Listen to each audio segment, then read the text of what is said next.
We have no apologies for absence, and I've just got one declaration of interest from Mr. Munro, and that is non-financial, as the Council appointed Director of the Skye and Raasay Council for Voluntary Organisations. Okay, well, thanks, Julie, and good morning and welcome to everyone to the Isle of Skye and Raasay Area Committee, the last one of the year, and indeed the second one of this council term. 5 years fairly passes. Julie just gave apologies and declarations of interest, and we welcome her as the clerk for today. Item 3, members, is the minutes of the Isle of Skye and Raasay Area Committee, which was held on the 30th of August 2021, and these were approved at the Highland Council on the 9th of September 2021, and of course they're before us today for noting. We've got a few reports, not too many this morning, but obviously of interest to us all and to our communities. And Mike Collier is with us from the Scottish Fire and Rescue Service, and his report is before us. So good morning to you, Mike. I'll just hand over you to speak to your paper, and I'm sure members will have questions or comments to make. Okay, Chair, thank you very much. I've got a bit to read out here, so I'll just go through that and then we can ask some questions at the end of that, if that's okay. Yeah, thanks. So, good morning to all, and many thanks for allowing me the opportunity to present the Scottish Fire and Rescue Committee report for Q2 of 21-22. In relation to the 6 key performance indicators, I would report the following. Accidental dwelling fires are 2 for the quarter and 4 year to date, significantly below the local and national average. No fire casualties during this quarter, and this has now been the case for a significant period. The continued prevention, intervention and protection work that carried out by Scottish Fire and Rescue Service and partners continues to support our communities in keeping them safe in their own homes. As SFRS and partners will seek to engage and support those most vulnerable in our communities, linking together to provide positive outcomes. Deliberate fires are 1 for Q2, and whilst there were several smaller wildfires, these were accidental. There have been 3 deliberate fires year to date, and against the Highlands statistics, this indicates the Skye and Raasay area has reduced socioeconomic issues by comparison to the wider geographical area from an SFRS perspective. Road terrific collisions are significantly lower than expected for the quarter and year to date, with the increase in staycation due to travel restrictions. Only one of the incidents in Q2 involved release of a casualty. All others were making safe or standing by to assist. With the reduction in tourism and the opening of foreign travel, we would anticipate this would reduce the risk on our roads from the increase seen throughout the previous 12 months. Although Omicron may have something to say about that now. Unwanted fire alarm signals sit well below the local and national average, and engagement with repeat offenders is attended to by our legislative team and locally. SFRS have concluded a consultation on new fast response, of which the preferred response model will be presented to the board in December for ratification. This is anticipated to reduce response and road risk to our personnel and the public. Our station availability continues to be one of our most significant challenges, with reduced staffing numbers due to retirement, resignations and changing social factors within our communities. We have several individuals seeking to join across the committee area and are in various stages of progression, which we anticipate will strengthen the crews and their ability in the short to medium term. Nationally, SFRS are seeking to deliver a robust, retained and volunteer duty system model from the moment of interview through to becoming an operational firefighter. It is anticipated the development of this model will strengthen and support this for many years to come and result in a robust crewing model with less availability issues. I also, however, have to highlight that due to a resignation plan for February 22, we will have below minimum crewing levels for our staffing location following that resignation. I am currently working on proactive measures to reduce the impact to the community and timescales for re-establishment of a resource within that community. I will update you with a Q3 report regarding progress, but however, I am always at the end of a telephone or a conversation should you require to do so. That concludes my report for today. Thank you. And if you have any questions, I will provide any responses. Thank you, Mike, and thanks for your paper. So if members have any questions or comments to raise their hands, I'll go to John Finlayson first. Okay, hi Mike, nice to see you. Thank you, John. I suppose it's back to the station availability. That's the one you and I usually have a discussion about. I'm not going to mention the age issue again. I still believe that if we lower the age, we might get some young people involved. So what do you think you've mentioned it's the age of some of our recruits, people retiring. I've also heard that maybe the training that takes place has to happen off island, Mike. So is that an issue? Are we able to provide training locally for volunteers who are interested in taking on a role with the fire service? And as you say, I mean, the stats said that they're in the report. I'm looking at staff, and it's availability is at 14%, UX 46%. So I suppose it seems to be our smaller stations and our more remote areas that seem to struggle. So I'm sure you are proactive. Is there any defined strategy for trying to get more people to come forward? Because I think it is an issue for us on Skye and in rural areas if we haven't got up to 10 teams. Thanks, Mike. No, John, thank you very much for that, and all very valid points. Now, to take the first one, which you talk about the youth, the age, there's obviously a risk factor in the job that we do, and if we lower the age from the 18 to the 16, it opens up a whole lot of legislative responsibility to us for working with children, and that's something we are acutely aware of. We are very much wanting to move forward a fire skills course and cadet course and things like that to try and encourage people to think about the service, particularly when they live in communities. What I will say this is you're absolutely right. This profile of age is where people are moving on, they're retiring, they've done their 23, 30, 40 years in some instances. The problem is not that we can't get youth, we just can't get staff. People are working elsewhere. People don't have the same enthusiasm to work for our organisations. We're not a single entity like this at this moment in time. I believe RNLI are struggling. I know Police Scotland are constantly looking for people. The Coast Guard are as well. So it's actually an all-encompassing for many of the organisations, and probably for the council as well, for sometimes some of the vacancies you try to fill. And it's trying to see what is the reason. Now, that the process that we're bringing forward, and I totally and utterly concur with you about that off-island training and that demand on them. And we fed that back. We have a strategic group that are working on a process, because this isn't just a Skye problem. At the moment, for me personally, it really is a problem for Skye, and I need to address it. But it's actually a Scotland-wide problem, and particularly on the islands, if you take the Western Isles, Orkney and Shetland as well. So there are a lot of individuals working very hard and working with other fire and rescue services to look at how we can actually change the way we work. We have talked about local autonomy. We've talked about bringing things back in and stop putting demands on people to go elsewhere. But I think there's a bigger cultural issue around this as well of we've moved several generations, and do people want to work for a fire and rescue service nowadays? Do they want to give that commitment to their community? Is it a financial incentive we'll have to look at? So there is actually a much deeper and bigger question to ask around this. The problem with the likes of staff in UIG, and I anticipate UIG will improve over the next 10, 15, 20 years as the community grows, the ferry develops, and I see that being an improvement. Staffing as a community is very limited in scope of where we can actually capture staff.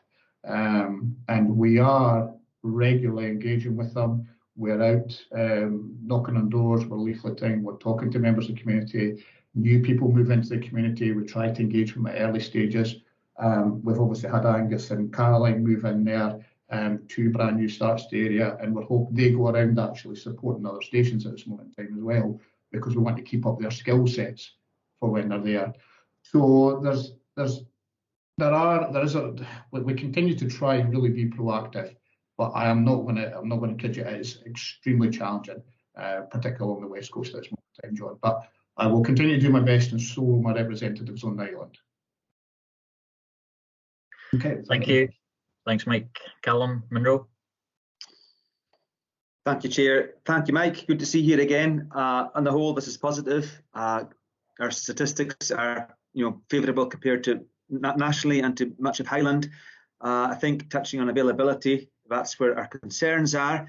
One positive was that Highland Council a few weeks ago, Portree was mentioned for its 99% availability, which is really commendable. It's a great statistic and just shows you, how well off we are there. Staffing, a very fragile community, and that is a concern, and you've started to touch on that. Staffin and Uig are separated by about 16 miles around the coast over the Bialoch Road, which is probably 7 or 8 miles. They're quite close, relatively close. I just wonder if there's any, have you explored any opportunities for cross-staffing between these? And you've been touching on that with the new recruits, trying to get them keep their skills in place.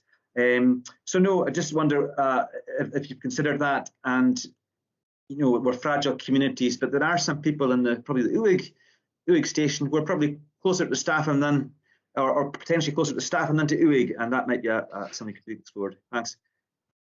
Thank you, Callum. Thank you for that. And I'll cover both points there. As you're absolutely right that they are quite close to each other. We have a similar situation in the northwest of the mainland, and what we're looking at is, can we have appliances meet up, etc., so that we're providing a full resource to cover any incident that comes in that sort of manner. And we're looking at options like that as well. But we recognise the weather, we recognise the tourism, the impacts, and that's the problem with the road and the infrastructure as well, is how do I make that effective without causing more issues for the island. So I absolutely concur with what you're saying there. The other thing that you raised was the fragile community staffing. There's not a lot of housing coming in there, and we do try to get people, but people, even the ones that are a bit closer to staffing, they don't actually want to come and work for us.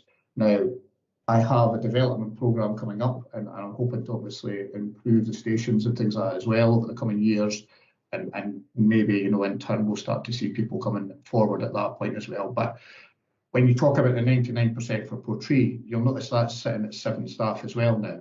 We have a couple of people going in there. But these individuals, and I really want to reiterate this here, they're giving their all. They're working a phenomenal amount of hours to try and keep these appliances on the run, and I will take nothing away from the crews anywhere that they are, the element of effort they make to keep these appliances on the run for your communities. And as I say, I've got 3 staff at the moment who are travelling around the island to put pumps on the run at critical times. And I can't thank them enough for the effort that they make in regards to that.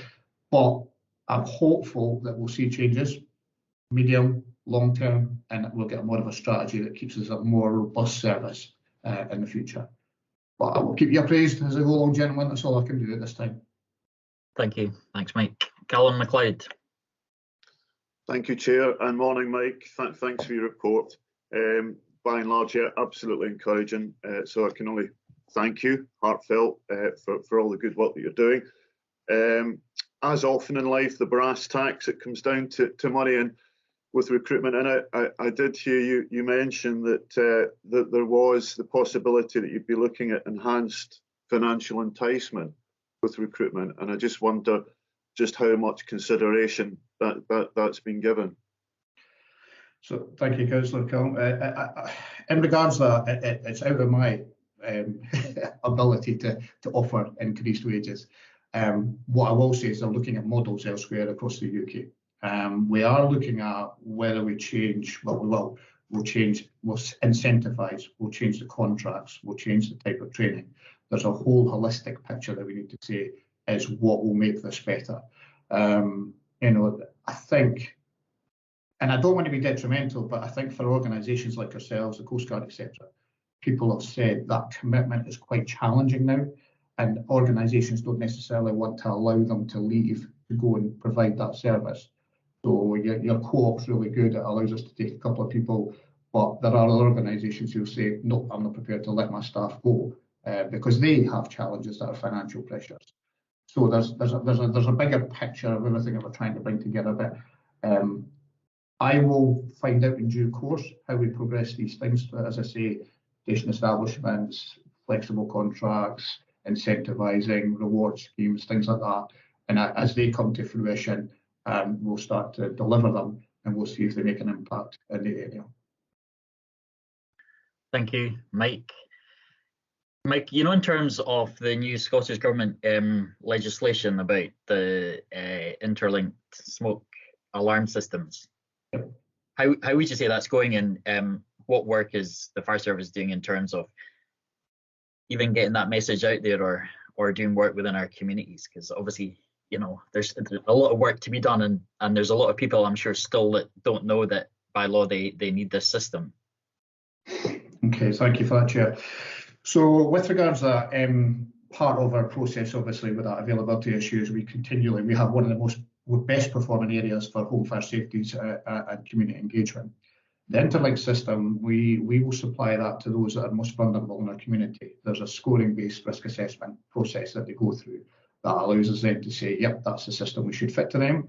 What we do is we advise people who don't meet that criteria that if they wish to purchase it, this is what they can do. And we don't obviously nominate people, but we explain that the interlink systems are available through national retailers and so forth.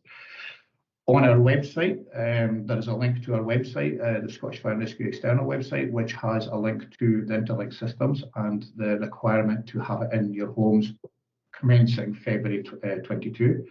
What I would reiterate, though, is whilst it says there's a requirement in February 22, we expect that to be a start of a process, because ultimately it's when you sell your house that you have to have that going forward as part of the housing report.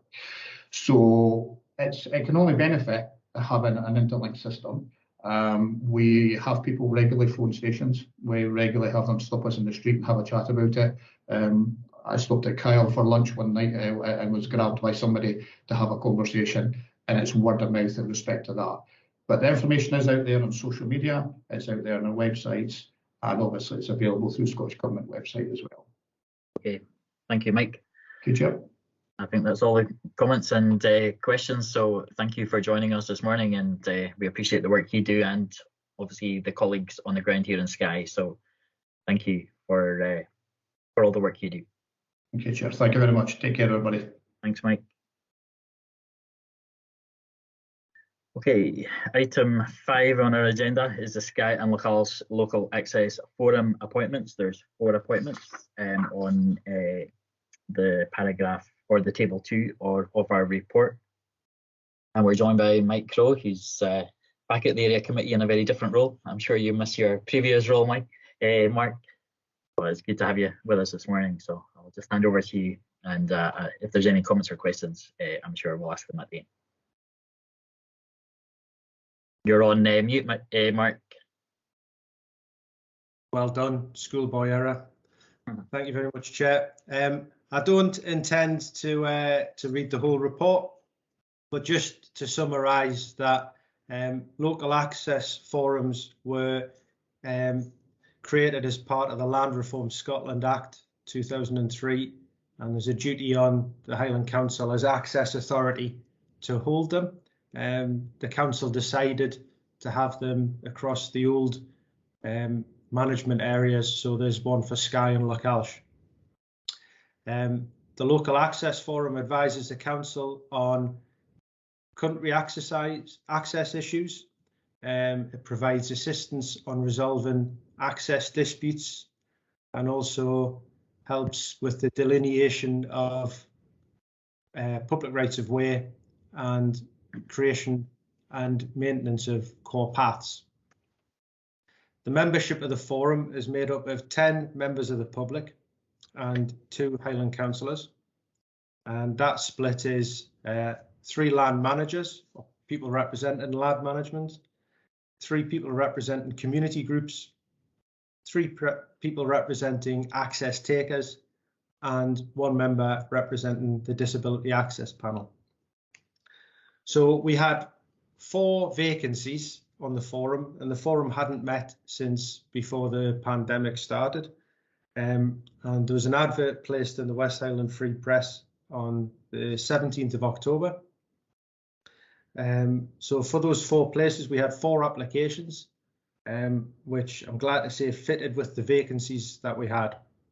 So on table 2, we have the people who have applied to join the Access Forum. They are Cheryl McIntyre, who's representing land managers, Angus Murray, who's representing community groups, Matt Harrison, who's also representing community groups, and Sarah Sutton, who's representing access users. So I'm seeking your approval for those 4 people to join the Skye and Localsh Access Forum members. Thank you, Mark. Any comments or questions from members? Agreed. Agreed. Agreed. Yeah, I think it'll strengthen the forum, the 4 people that are on the table before us today, and I know we all know they've got a wide range of interests and experience that they can bring. So they're very good appointments. So excellent. And timely, we have a meeting a week on Wednesday, so that'll be them straight into it. So thanks very much, Chair. Cheers. Thank you, Mark. Cheers. Okay, we're on item 6, which is the store future development, which is a really exciting proposal before us, and just looking at the potential for future income generations at the Old Manor store. And we know a lot of work has been done in terms of the car park and the toilets, and this is probably the next stage. So we're delighted to have Alan Gunn with us this morning, who's going to speak on this paper, and I'm sure again we'll have questions and comments to make. Welcome, Alan. Okay, thank you, Chair. Good morning, members, and thank you for the opportunity to introduce the report to you today. So on behalf of this committee, members, the Transformation Service were asked to investigate the potential income generation opportunities at the Old Manor store. The investigation included the engagement of external expertise, and this report provides a detailed outcome of the work undertaken by Glenmorvan Associates on behalf of the Council and by Council officers. The development of the options presented to you today reflect a collaborative effort and approach between members, officers, partners and external expertise through Glenmorvan Associates, and I'd like to take this opportunity to express my sincere thanks to everybody for the work undertaken. The background and context for the business case options is set out in section 4 and includes visitor numbers, investment and improvements to date in response to local challenges experienced in previous years, such as traffic congestion. From a strategic perspective, sections 4.6 and 4.7 highlight that this report and the recommendation therein complement both the Skye and Raasay future strategy approved by your committee in August 21 and the Council's Future Highlands Health and Prosperity Strategic Partnership Plan approved in September by the Highland Council. The Skye and Raasay Future is a bold proposition for transforming how partners collaborate on an ongoing basis to improve the lives and people and places across Skye and Raasay. Meanwhile, the Future Highlands Health and Prosperity Strategic Partnership Plan is an ambitious strategy to take a proactive, collaborative approach to capitalising on the unique opportunities and natural assets available in the Highlands, such as the store. The intention is to encourage economic stability, recovery and growth, which will revitalise Highland communities and towns. So to develop the business case, Section 5 reports that sets out the process for engaging external support and developing the business case, with Section 5.1, for example, detailing the key drivers for site management and a retail outlet at the store, such as enhancing the visitor experience. Equally importantly, from a community perspective, the store project has a potential benefit to benefit visitors and locals alike.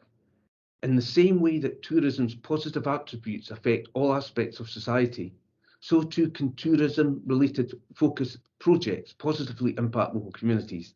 And Section 6 importantly outlines the anticipated community opportunities and benefits from today's report.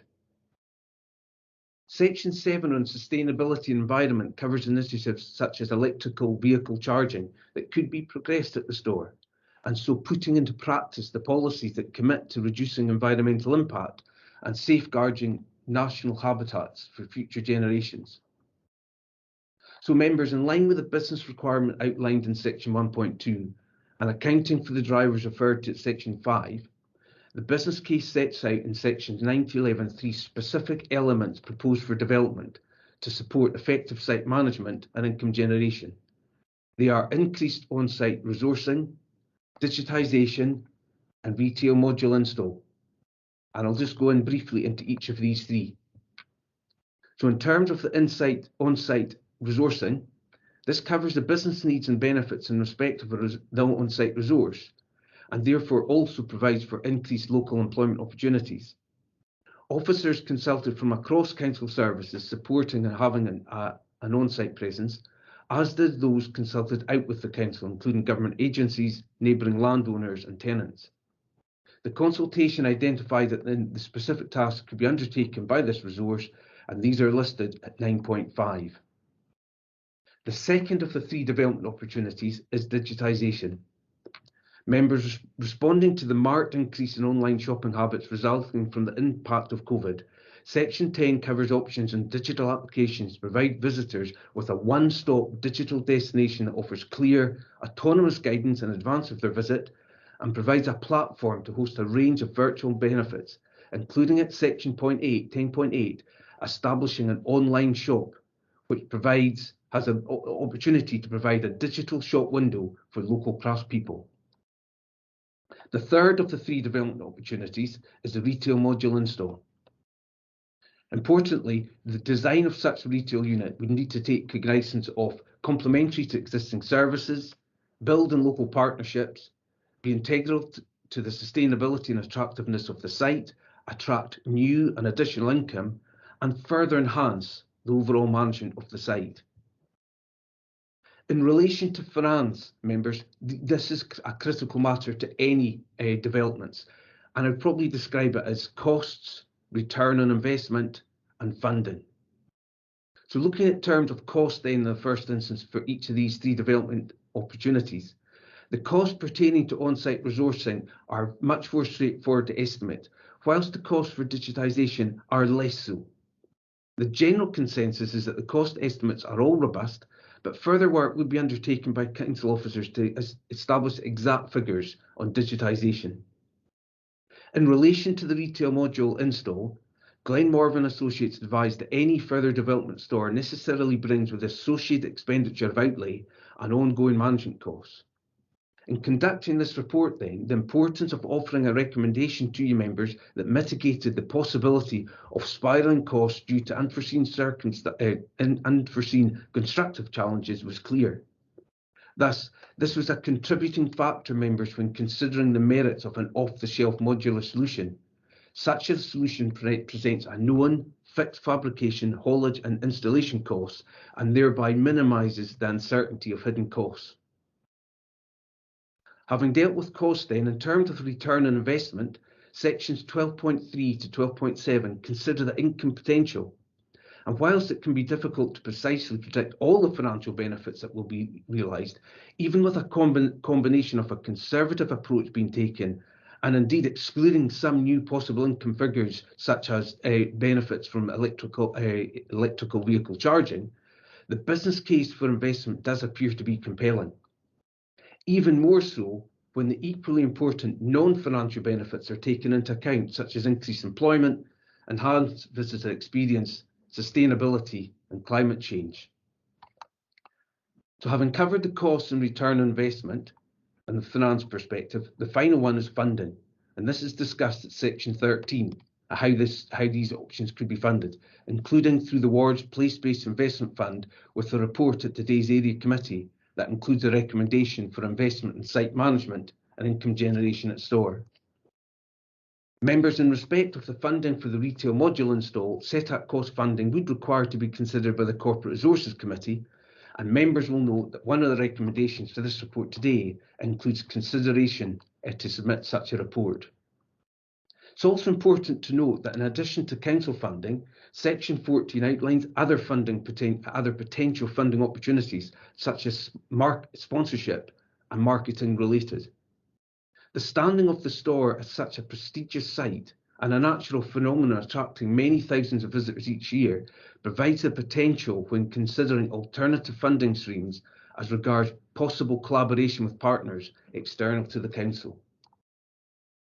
Looking then beyond the future, members, beyond even today's report, Section 15 sets out the ongoing commitment to identify further development initiatives to continue to enhance the iconic site, the visitor experience and income benefits, and further reports will be taken to this committee in due course.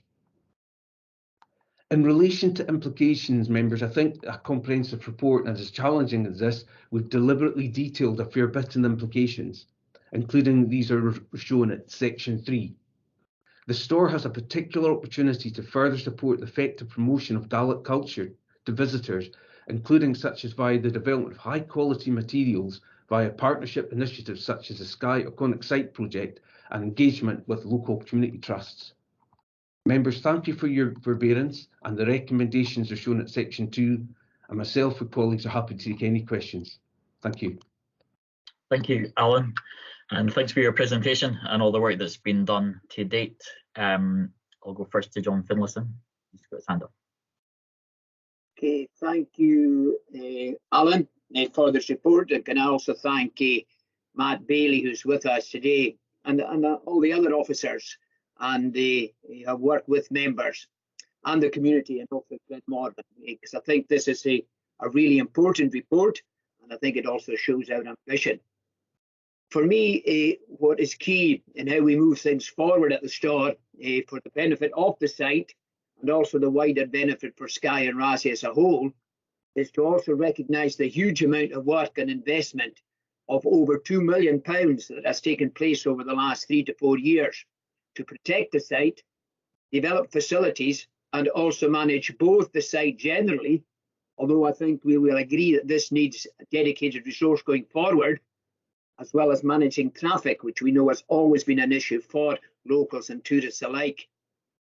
What this report highlights is the need for a place-based investment, or localism, as we used to call it.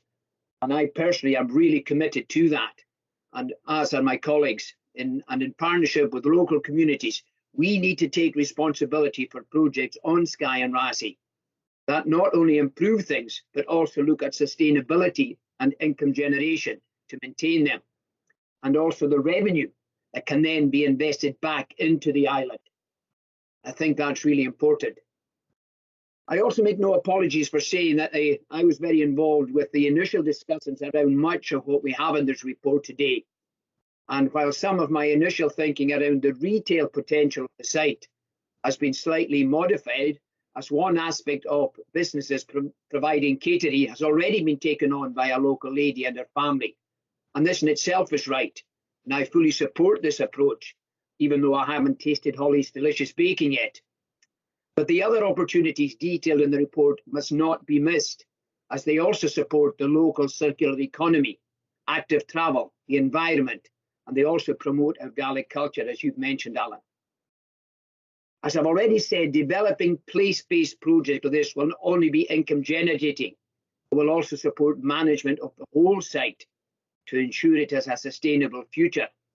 As already discussions with officers, of course, as a result of our extreme weather at times and the high level of visitors who continue to visit the store, mean that ongoing work and management already needs to take place. Very importantly, what is clear from the report is that management of the area, including parking, if we have dedicated people on site, will actually increase income by as much as 33%. And this will also increase the local share of income that come back to the area. And hopefully the latest paper that goes to E&I this week will confirm the share that we'll get here in Skye and Raasay. As Alan's articulated, another important factor I believe relates to how these plans contribute to our strategic vision for the area. And for me, the improvements in the report clearly deliver against the strategic aspirations and objectives set out in the place-based investment framework that we have all worked on alongside community partners, known now as the SARF, or Skye and Raasay's Future, but as a lot of people know it, the Skye Plan. And this was adopted by this committee this year. And I think, as Alan's also indicated, the ongoing development of the store is an excellent example in supporting the key council aims in Future Highlands Health and Prosperity Strategic Partnership Plan, which again was approved by the council this year. I think we should also remember that we as Skye and Raasay members have already put money where our mouths are and will hopefully be doing so again, as we've approved investment from the ward towards the delivery of on-site management and income generation at the Old Manor store already, including the introduction of digital applications that will provide visitors with a one-stop digital destination that offers clear autonomous guidance in advance of the visit. This naturally sets up the next steps and provides a platform to host a range of virtual benefits, including a digital shop window for local craftspeople. Interestingly, even at this early stage, I've already had several local artisans and businesses in touch with me, expressing interest in being involved in providing merchandise and being involved in the development of what happens next at the store. So in summary, this ambitious strategy includes the intention to take a proactive, collaborative approach to capitalising on the unique opportunities and natural assets available on Skye. And again, they relate to green energy, income generation, tourism, workforce, innovation, science and skills, and Gaelic and culture. So, in light of what I've said, and in light of what Alan said, and in light of what's in the report, I agree that we should support the recommendations in the report. And I also hope when the report is taken to the Corporate Resources Committee, they also see the potential of what we are doing here on Skye and provide the additional set-up funding we need to deliver the installation of a retail module at the Old Man of Stord, which I also believe can provide a blueprint for what can happen at so many other sites right across Skye and the Highlands. Finally, can I again say well done to everyone for getting us to where we are. And I think once again showcasing Skye and Raasay as an innovative and forward-thinking place to live and work. And this project again will build on that and in building what we're trying to do in terms of management of the island for both tourists and locals alike. So once again, Alan and Matt, thank you for your report, and I strongly support the recommendations. Thank you, John. Councillor Callum Munro. Thank you, Chair. Good morning, Alan. Thank you for delivering, speaking to the report, and also thank you and your co-authors for the report. It's an absolutely excellent report. It's so positive. I hope that our constituents who have the best best wishes for this ward are watching this today and they get a chance to read this report, because it really makes clear our ambition as elected members and as a council to really do something special. It would be appropriate too to thank Glenmorvan Associates too for their contribution to this process. To be honest, for me, what they've brought to the table has been eye-opening. They've really taken us to another level in terms of vision, which is so important in this day and age. What we have at the moment is a significant investment, over £2 million, but to actually consider leaving it at that is not an option. We have to continue to develop, and we actually have a world-class site potentially on our hands. So it's how we take that forward is important, and I think the report actually gives us a real vehicle and a vision. We do have commitments at that site in terms of maintenance. Day-to-day maintenance, it's necessary, so we need to have income to address these needs. We have commitments under our RTIF funding to maintain the site, as well as path maintenance across land, which we don't, it's not in council ownership. So it's really important that we get this right, and I think you have set this out in the report. For me, the emphasis on digitisation was really interesting, and it just shows you where we have to be in this day and age and what the potential for that is. Again, digitisation brings employment opportunities. And I think that's a big part of what we're aiming to do. It's employment. There is employment coming with this. There's effective site management, which you would expect if you went anywhere else in the world for a high-class tourist destination. You expect guidance, wardens, to effective site management. So we've got that there. So Councillor Finlayson has gone through much of what I would hope to say. I really want to thank you, and I endorse these recommendations, the chance to talk to you, talk to the committee about this, but also I hope that Corporate Resources sees our ambition as an area and that we can take this forward. So thank you. Thank you, Callum. Callum MacLeod. Thank you, Chair. Thank you, Matt. Thank you, Alan. It really is an excellent report, and it is heartening to see a long-term future sustainable approach here. And it's a holistic approach and marvellous development. I foresee it offering positive opportunities going forward, with enhancing, as was you said, an iconic and prestigious site. It is a Skye worldwide attraction, and it's providing solutions to enhance and promote a sustainable long-term future plan for locals and tourists to reap the benefits from, and I think much has already been said. Thank you. Thank you, Callum. Well, I would like to add my thanks too to Alan, to Matt, to other officers, particularly to our ward manager, Willie McKinnon, who, as always, does a pile of work when it comes to various things within council services, and this again is without exception. Willie's done a lot of work too, so we want to thank him as well. Again, I'd like to say, and it's been said, this will enhance and benefit the whole site. And when we think about it, the Old Manor Store is probably one of the most iconic sites in the whole of Scotland. And we need to be ambitious for sites like that. I mean, Highland has so many iconic sites, and we need to be ambitious for them all. And I think too, it's time the council, and I know the council's been working towards this for a long time about this business model and being more business-like. And I think the council needs to be confident in that as well, because and to lead the way in many ways. I mean, there's great examples of the council working with trusts and various community groups, and there's opportunities too for the council just in terms of some of the sites that they own, just to take the lead and to be confident in terms of developing it. Again, it's a positive report, and I'm sure, as Calman will say, people listening to this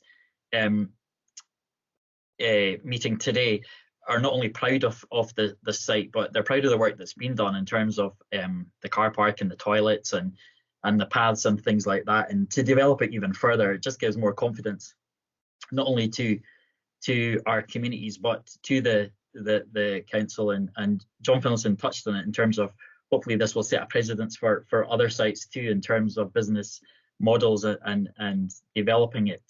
When we think about it, the world comes up our country lanes, and they come up to experience what we have to offer, and we need to have. We've got the world-class sites, but we need to have the world-class experience as well in terms of what they find when they get there. So, and again, that brings positivity to our community. So, a huge well done to everybody thus far. A huge amount of work's been done, and we just thank you for this report today. John Finlayson, do you want to come back in? Yeah, just come back in. I'm conscious that Matt and Alan haven't actually had a question yet, so now we wouldn't want them to leave without at least challenging them about something. So, I think, Alan, as you've articulated, in section 12 and about finance and section 13 about funding, and I think you said it's a no-brainer, or maybe it was me that said it was a no-brainer, and we've got to speculate to accumulate. But in terms of timescales, so from what I'm hearing from my colleagues, we're going to approve the recommendations. What timescales of corporate resources are also supported are we looking at in terms of moving this forward? And also, I think very importantly, I think the point at 14.2 about corporate sponsorship, how would you envisage we take that forward? Would that be taken forward at the local level?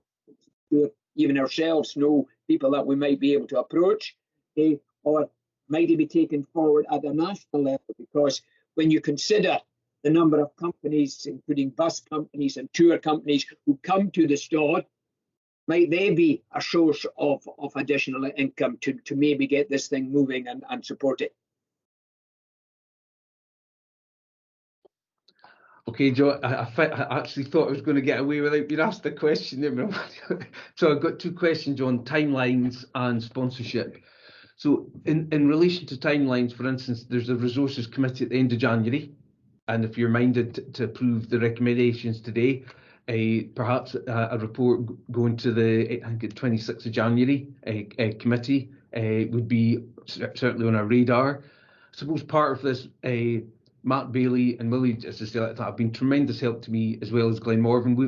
We've actually been having some tentative chats beyond today without getting too ahead of ourselves. Members, we have got some indicative thoughts about progressing the on-site resourcing more as quickly as possible. I think that's something more than our gift. I think digitisation, whilst the council has got some good examples of digitisation, this particular development is new for us, and I think that's what makes it exciting. So to put a timeline on that just now, what I would say is the timeline is the work starts today. Members, they approve it today, the work absolutely starts today. And we obviously, I'm very keen to be continually involved as much as I possibly can right through to completion, if that's okay with everybody. And also also keep yourselves up to speed, whether it's through the ward business meetings or formally through this committee. So in terms of digitisation, it's difficult to put an exact timeline on it, except the work starts immediately. The on-site resourcing, there's already a meeting in tentatively for the next week or so for us to take that forward, if you so approve it. And resources committee at the end of January for consideration of the retail module install. It's just the initial timelines going through our minds just now. In terms of sponsorship, John, I think they can be local, Highland Council and national. I think the saying that stuck with me is from Councillor Gordon. It's a world-class site, so it deserves a world-class experience. That could actually be a banner on the website. I think that's class, Councillor Gordon. So if you don't have copyright of that, we'll use that on the website. I think that's really, really good. I think sponsorship can come in different forms, Councillor Ferguson, as I say, through the local members, as I say, at council level, but certainly at national level with all various organisations.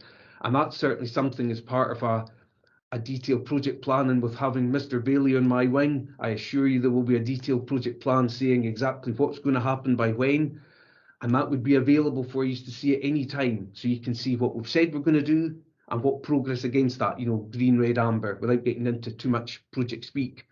So certainly the sponsorship, I'd say, as I say, local, council and national level, progressing that as a matter of urgency. In terms of timelines, just to summarise, on-site resourcing, we can meet within the next week or so with the relevant officers, myself, Willie and Matt. Digitisation, work can start, as I say, tomorrow on that, and we'll bring up updates to you. And potentially the end of January for the Resources Committee for the retail module install, if that proves. The only thing would be is we just need to nail maybe some of the numbers behind it for corporate resources, you know, to consider. But where there's a prevailing wind, we could maybe achieve that. So hopefully that answers your two questions, John. Thanks. Yeah, thanks very much, Alan. And again, I mean, with what you've said, there's also the local potential for you know, moving some of these priorities forward, and it might again be that it provides employment at a local level. So thank you. Thank you. Thanks, Alan. Thanks, Don. I don't think there's any other comments or questions, so thanks very much to you for presenting today. The recommendations are before us in 2.1, and I'm sure all members agree. Yeah. Agreed. Agreed. Yeah. Thanks for joining us. Okay, well, thank you very much. Appreciate it. Thank you. Okay, agenda item 7, the last one of the morning, which is the place-based investment fund, where £100,000 was allocated to each ward for the 21-22 financial year, and this fund is intended for a very flexible local approach in terms of addressing some of the harms of COVID. And I'm going to hand over to Willie McKinnon, our ward manager, who's going to present this. Thank you, Chair, and good morning, members. The report that's in front of you today is a follow-on from a paper that came to the Area Committee on the 30th of August. Within that paper, it stated that there were projects in development and that they would be taken forward to this committee today. And they're outlined for you in section 4. The project proposals are there in front of you. So at 4.1, the first one is investment in site management and income generation at the Old Manor Store. And you've obviously just approved recommendations from the previous report.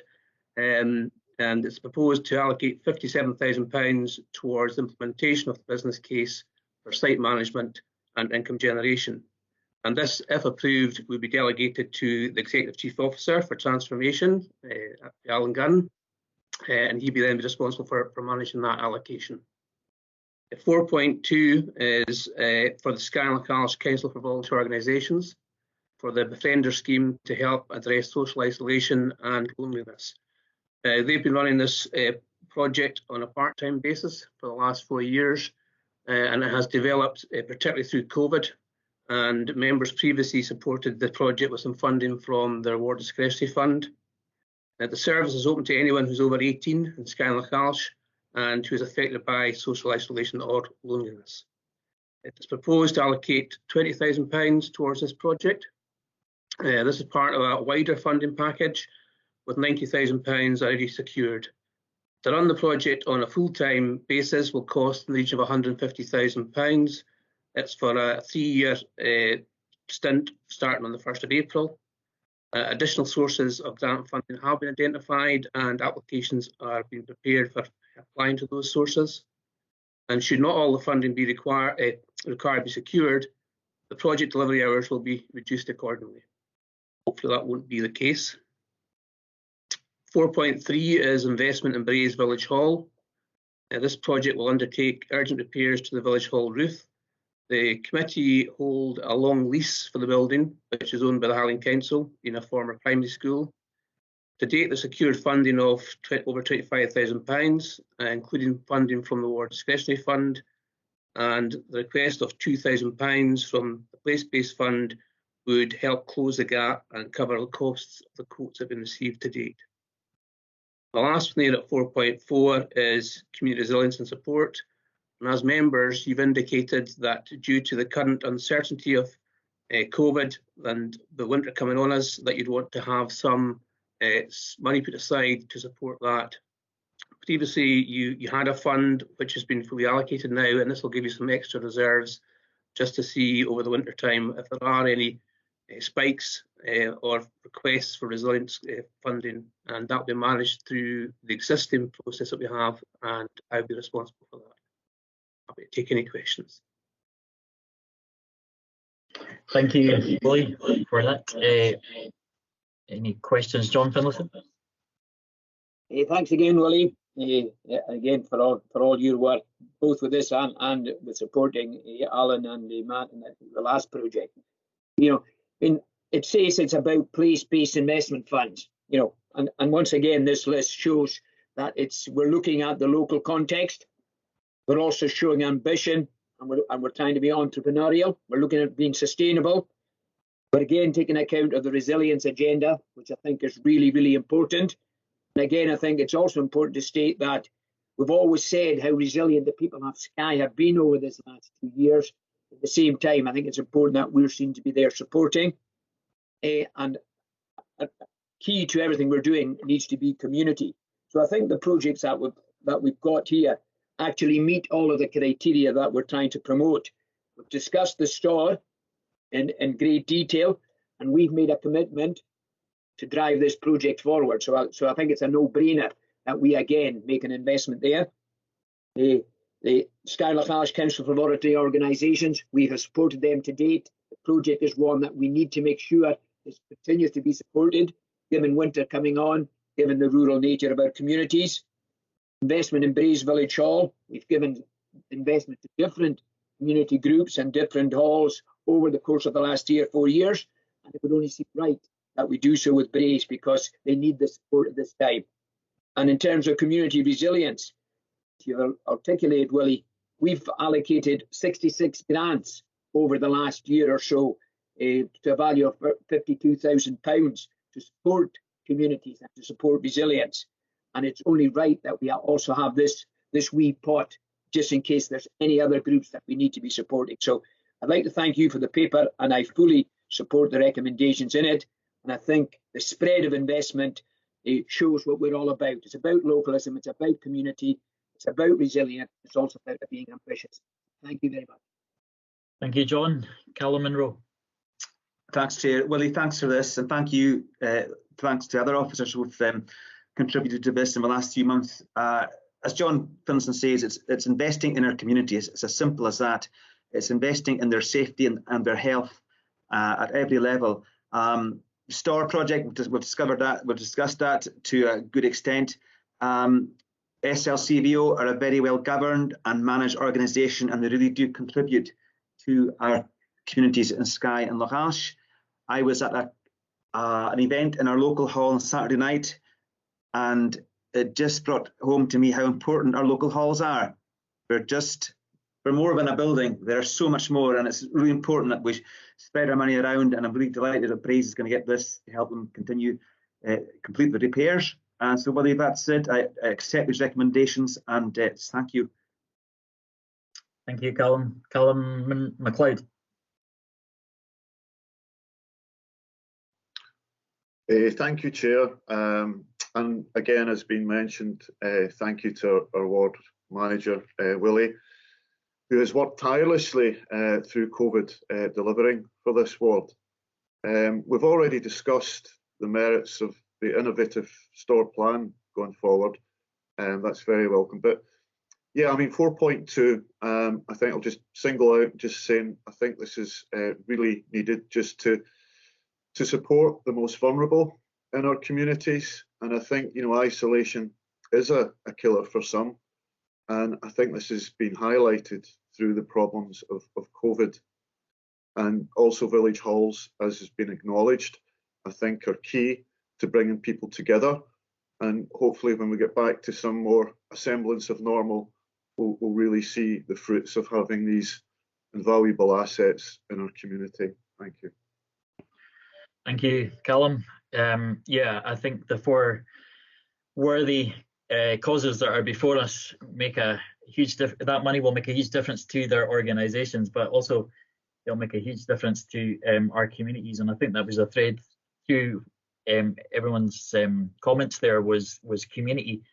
And again, when we think of the Old Manor Store, I know we've discussed it and we often talk about visitors, but also a lot of locals use that on a regular basis, and it's going to make a big difference to their outdoor experience, as well as SLCVO. And Callum touched on it, loneliness is a big killer, and I think we all know that coming out of COVID, there are a lot of mental health issues, and social isolation and loneliness is as Callum said, it's a big killer, and I just don't think we've seen the full impact of that yet in terms of going forward. And you know, I'm sure we've all got our stories of struggling through this time of COVID.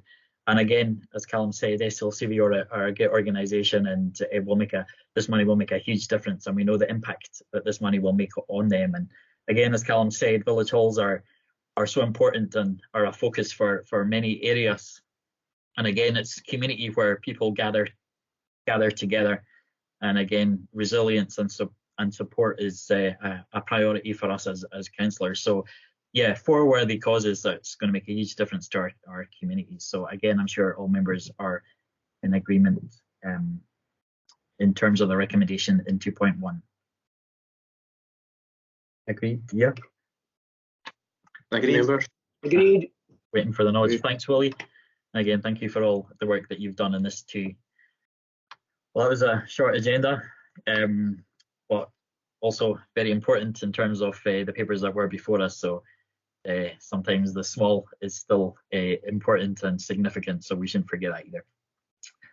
I don't think there's any other comments or anything else. I think all that's left is to thank everyone for presenting today and being here, and to wish everyone a happy Christmas and a peaceful New Year.